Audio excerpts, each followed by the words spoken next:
Good day, everyone. This is Alvin again from the Philippines, and welcome to another episode of Miss Universe 2020 Contestants Profile, Review, and Analysis.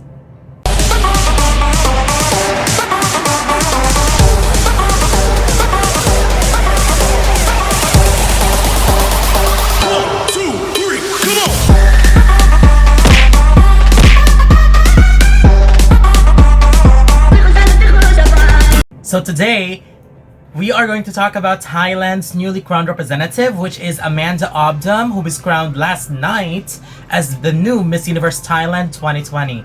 But let's start by following her on her Instagram account, which is at amanda.obdam, which is available at the bottom part of the screen in order for us to follow and see her journey to the Miss Universe 2020 pageant. Also, don't forget to follow me on my personal Instagram account, which is at Alvin Sebetero, and subscribe to my YouTube channel as well for more pageant updates. Plus, you could also help and support my channel through my PayPal account, which is available on the description below, or you can just send me an email so that we can talk about it. Anyway, thank you very much for that.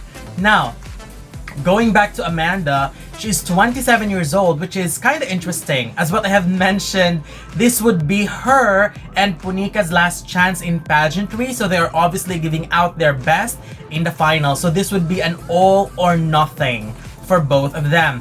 When it comes to performances in swimsuit and evening gown, based on everything that I have seen from Amanda in following the Miss Universe Thailand 2020 pageant, I have been very vocal to all of you that before the preliminaries, I was Team Punika, and then after the preliminaries, I switched to Team Amanda. I just saw in Amanda the kind of swimsuit and evening gown performances that I can imagine being performed in Miss Universe stage. She's got one of the most beautiful faces, and aside from that, her consistency in giving strong performances in both swimsuit and evening gown was just beyond unbelievable. The main reason why I was switching from Punika to Amanda is that among all candidates that I have seen so far, among all the candidates, 29 candidates, just purely based on swimsuit and evening gown, the two most consistent candidates that I could not find any wrong in their performances is Punika and Amanda. So that is why before preliminaries, Team Punika. After preliminaries, Team Amanda.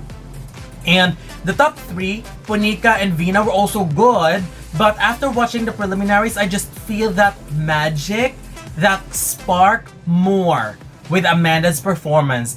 She wore a great gown in preliminaries and carried it so well, but wore a much better gown in the finale, which was perfect, by the way. I really love the combination of red with some silver combinations. I really like that. It's also giving us some thready effect, some kind of Zozzi's gown, but more of a different shade. That's what I saw at least. So I have to check out the Zoom version of her gown, but I loved it. I love it very, very much. And I believe there's really nothing to argue when it comes to her performances in swimsuit and evening gown, because she is consistently strong when it comes to catwalk, attitude, personality, and confidence, and we can all agree with that. I'm pretty sure that if you haven't watched the finals yet, many of us are also rooting for Amanda because she is just unbelievably amazing in these 2 rounds of the competition. Now, since we have no issue with those rounds, let's go to the controversial final 3 questions. So it's kind of a long question, but I'll just cut the question to the most essential part, which was, in what way could you represent the new icon of Thailand? So that was the question. I was trying to find translation of Punika and Vina's answers online, and thankfully I was able to find a translation on Instagram from Sash Factor. Thank you to a lot of sources that gave it to me, so thank you very much for that. So based on Sash Factor's translation of Punika's answer, she answered, again, in what way will you represent as the new icon of Thailand? In what way would you represent as the new icon of Thailand? So it was more of a personal answer to you. How would you represent as the new icon of Thailand? Punika answered, she'll choose to bring the Thai baht. Thai baht are the currency of Thailand. She'll choose to bring the Thai baht coins as a souvenir for everyone, which demonstrates clearly about Thai culture and the manners to show that I am a Thai with Thai blood on Miss Universe stage. This is a very, I really like her delivery before I knew the translation, but this is a very, very weird answer. And the last half was okay, but the first half doesn't sound appropriate to me. The first half doesn't answer the question. So, after reading all the translation of the two answers and hearing Amanda's answers, now I can say I understand why Punika got third place. And if I have to compare the three based on the final question alone, I would also put Punika in third place if I knew the translation that night. But now that I know, I will put her on third place. Now, Vina's answer. She said she'll show humbleness from being raised to respect others. Thai smiles everyone knows about Thailand and the love for the nation, the religions, and the monarchy. It was an okay answer, just okay. More of if she answered in English, if she spoke in English, I would say that this is more of a generic answer. Something that you would expect from other contestants competing in a pageant.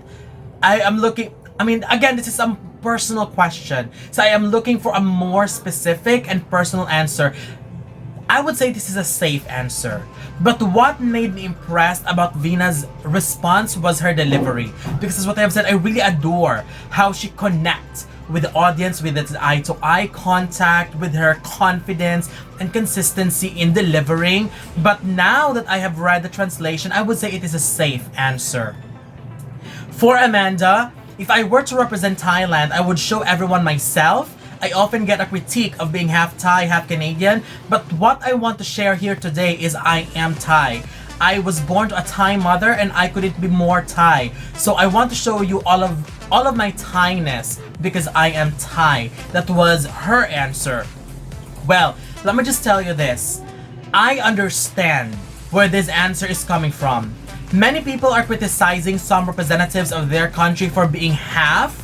Even in the Philippines, there are some people who wanted to send pure Filipinos in beauty pageants. So I understand where her answer is coming from, that she wanted to represent herself as a Thai woman and not use her being as a half as something to attack her or to use it as a criticism against her, because we have seen that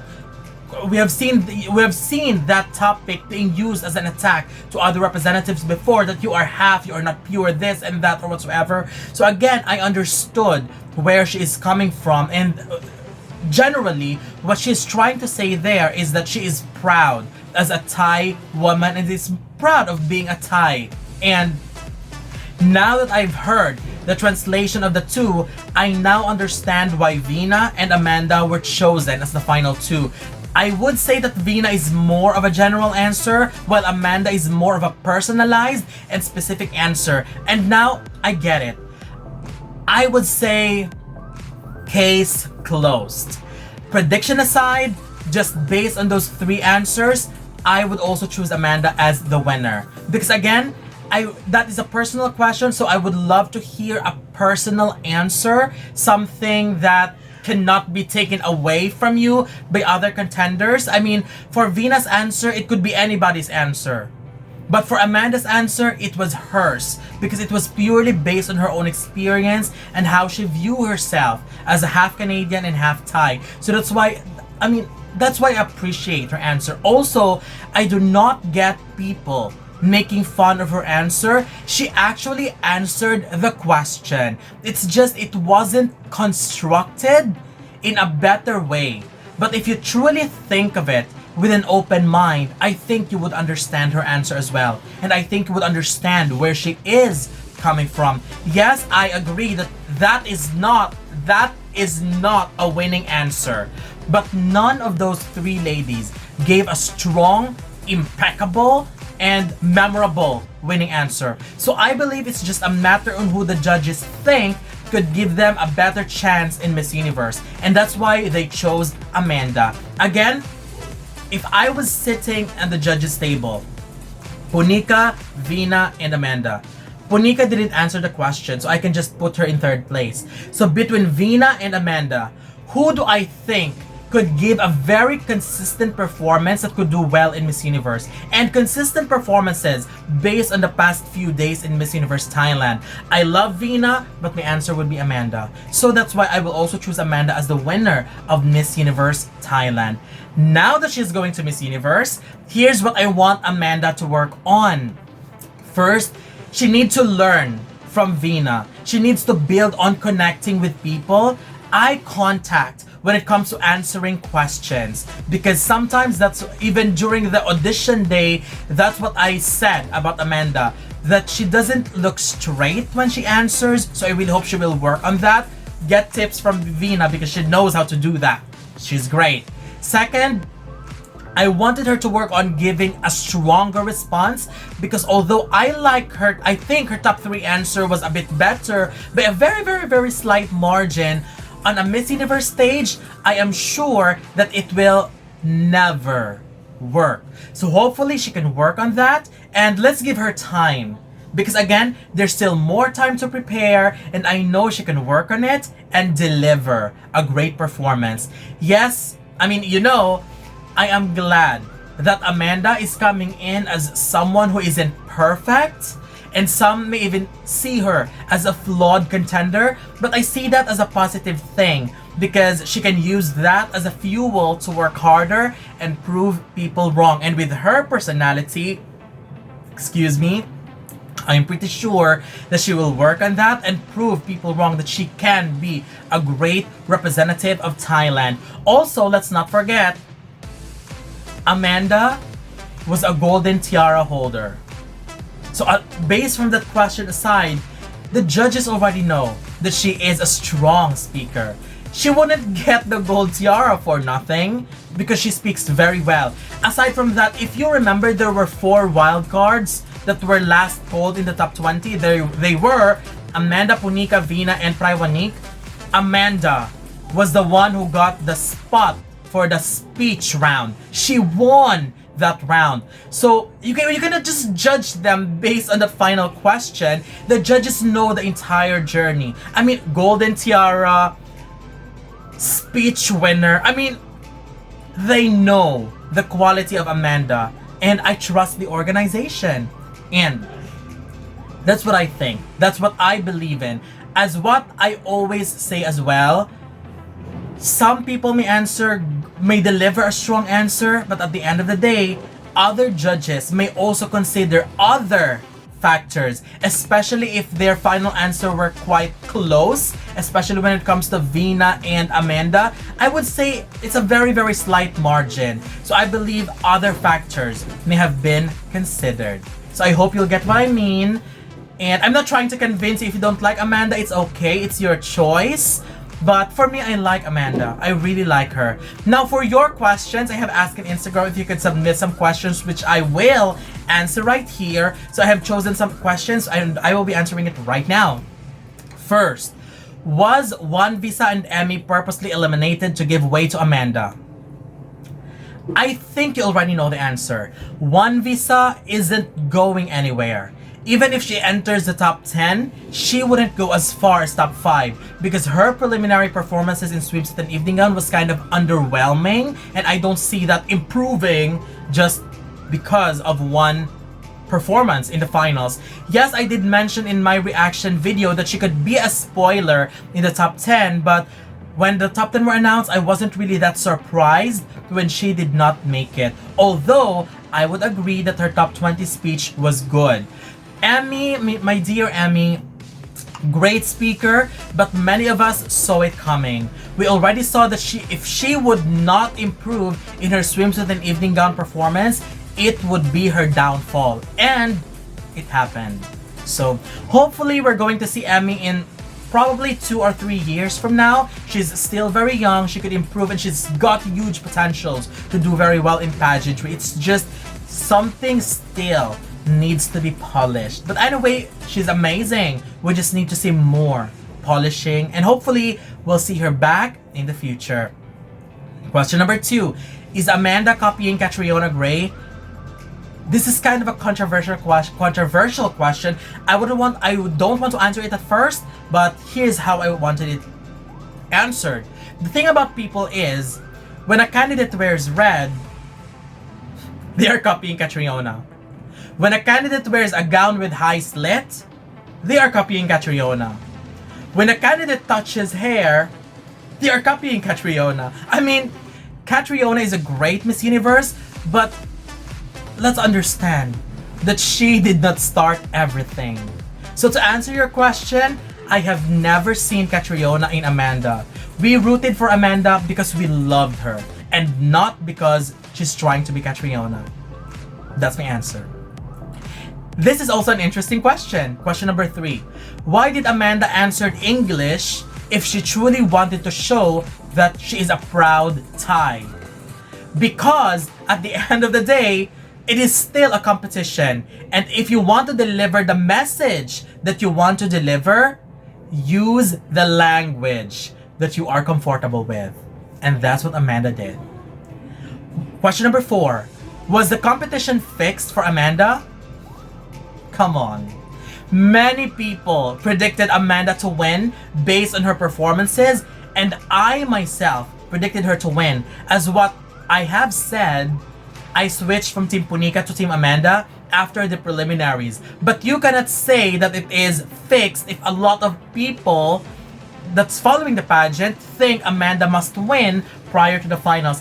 I would say if it is fixed, if Amanda wasn't one of the strong performers, if Amanda messed up in their 30-second speech, if Amanda messed up in swimsuit and evening gown and still win. But she didn't. She performed like her life depended on it. And that's why she's the winner. Question number 5. Where do I see Amanda in Miss Universe? Well, choosing Amanda as the representative for Thailand guaranteed them another spot in the top 5. She can deliver a strong speech in the intro, and she can nail the swimsuit and evening gown. If she can give a strong answer in Miss Universe, she can sail into top 3 and could even win Thailand's 3rd Miss Universe. If she doesn't, she'll stop at top 5 again. So that's it for all of your question. In conclusion, this is a long video. Thailand has been consistent and consistently placing since IMG took over. They are now on their 5 years straight placement, and I am pretty sure that they are doing an excellent job, and we'll make sure, as they will make sure, not me, will make sure that Amanda will come prepared. We still have so much time before the finals, still many months to go. They still have a long time to prepare and train her. This is Thailand that we are talking about. They will definitely use that time to work on what needs to be done. Having said that, Thailand is in the Asia Pacific and African region, and here's my current ranking for that group.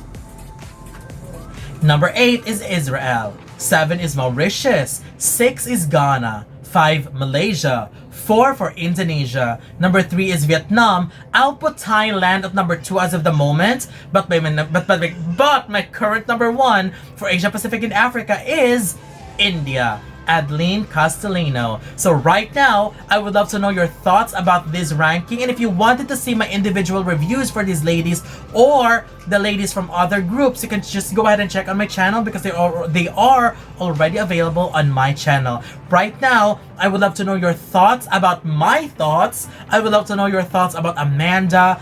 What do you think is her placement? And I just want people to stay positive and she already won. I know we all have our own opinions, but let's allow her to celebrate her victory. Okay? Right now, don't forget to leave your comments below. Don't forget to give a thumbs up and share the video as well. And most importantly, don't forget to subscribe because you'll be seeing more of these videos in the future. For now, thank you very much and have a wonderful day from the Philippines.